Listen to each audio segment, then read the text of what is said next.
नवीन व्हिडिओसाठी चॅनलला like, comment, share, subscribe करायला विसरू नका. नमस्कार विद्यार्थी मित्रांनो, नर्सिंग नोट्समध्ये आपले स्वागत आहे. तर आजच्या व्हिडिओमध्ये आपण प्रश्न क्रमांक 2 मधील क बघणार आहोत. वृद्धावस्थेतील आरोग्य तक्रारी. वृद्धावस्थेत म्हणजेच ओल्ड एजमध्ये शरीराची झीज झाल्यामुळे आणि रोगप्रतिकारक शक्ती कमी झाल्यामुळे आरोग्याच्या विविध तक्रारी उद्भवतात. या समस्येचे वेळीच निराकरण केल्यास उतारवय अधिक सुसह्य होऊ शकते. वृद्धावस्थेतील काही तक्रारी बघूया. हाडे आणि सांध्याच्या समस्या होणे, संधिवात, सांधे दुखणे, सूज येणे आणि चालताना त्रास होणे ही सामान्य तक्रार आहे. ऑस्टिओपोरोसिस म्हणजे हाडे ठिसूळ होतात, ज्यामुळे किरकोळ पडल्यामुळेही फ्रॅक्चर होण्याचा धोका वाढतो. त्यानंतर आहे हृदय आणि रक्तवाहिन्याचे विकार. उच्च रक्तदाब म्हणजे हायपरटेन्शन. रक्तवाहिन्या कडक झाल्यामुळे रक्तदाब वाढतो, ज्यामुळे हृदयविकाराचा झटका किंवा स्ट्रोकचा धोका वाढतो.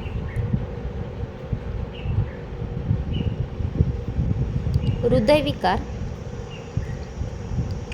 हृदयाच्या स्नायूची कार्यक्षमता कमी झाल्यामुळे दम लागणे किंवा थकवा जाणवतो. तिसरा पॉईंट आहे ज्ञानेंद्रियाच्या समस्या.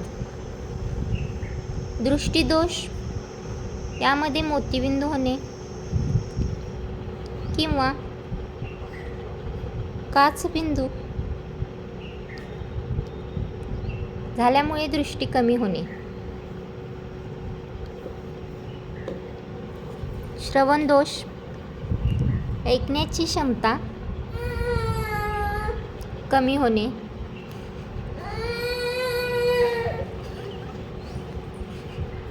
ज्यामुळे सामाजिक संवादात अडथळे येतात. चौथा पॉईंट आहे चयापचय आणि पचनक्रिया. मधुमेह, डायबेटिक्स, रक्तातील साखरेचे प्रमाण अनियंत्रित होणे. त्यानंतर बद्धकोष्ठता म्हणजेच कॉन्स्टिपेशनचा त्रास, पचनशक्ती मंदावणे आणि पचनशक्ती मंदावल्यामुळे आहारात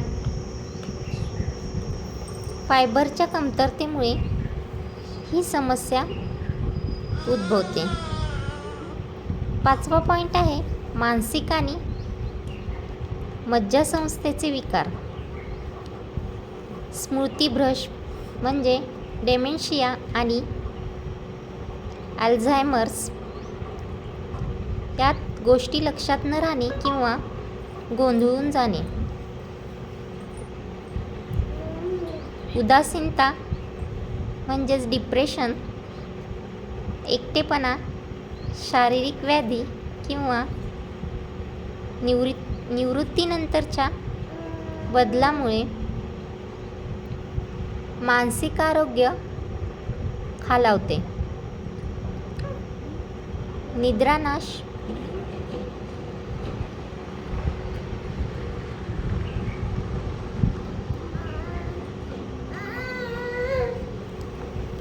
रात्री नीट झोप न येणे.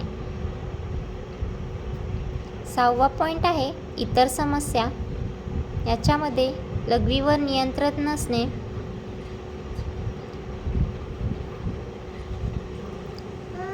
वयोमानानुसार मूत्राशयाचे स्नायू कमकुवत झाल्यामुळे हा त्रास होतो. रोगप्रतिकारक शक्ती कमी होणे.